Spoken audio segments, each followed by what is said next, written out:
Suspend ചെയ്തു എന്നുള്ള വസ്തുത അവിടെ നിലനിൽക്കുന്നു. പക്ഷേ പാർട്ടിയിൽ നിന്നും പുറത്താക്കേണ്ടെന്ന ഘട്ടം അതിക്രമിച്ചില്ലേ എന്നതാണ്. പുറത്താക്കണമെന്ന ആവശ്യം പാർട്ടിയിൽ നിന്ന്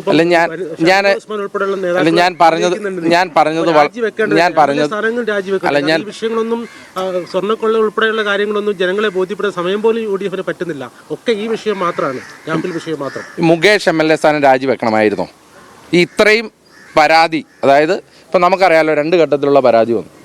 മുകേഷിനെതിരെ വന്ന പരാതിയുടെ ബലത്തിൽ അല്ലെങ്കിൽ ആ ഒരു സാഹചര്യത്തിൽ നിങ്ങൾ മാധ്യമങ്ങൾ പറ, മുകേഷ് രാജിവെക്കണമായിരുന്നോ? വേണ്ട, മുകേഷിനെ ആ പാർട്ടി പുറത്താക്കണമായിരുന്നോ?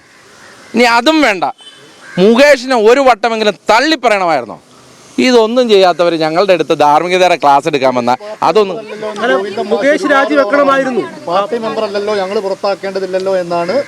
പാർലമെന്ററി പാർട്ടിയിൽ നിന്ന് പുറത്താക്കണ്ടേ?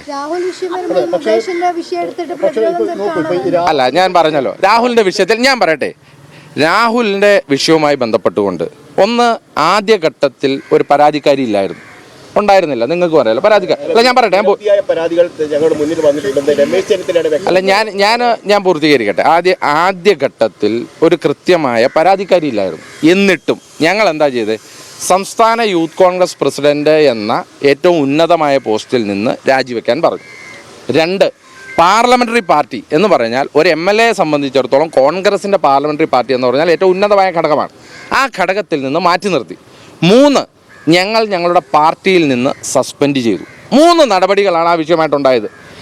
ഒരു പരാതി KPCCക്ക് വന്നു. ഞങ്ങളത് എവിടെയെങ്കിലും മറച്ചു വയ്ക്കാൻ ശ്രമിച്ചോ? ഞങ്ങൾ ഒരു പരാതിയുടെ അടിയിൽ പേരില്ല എന്നോർത്ത് ഞങ്ങളത് മൂടി വയ്ക്കാൻ ശ്രമിച്ചോ?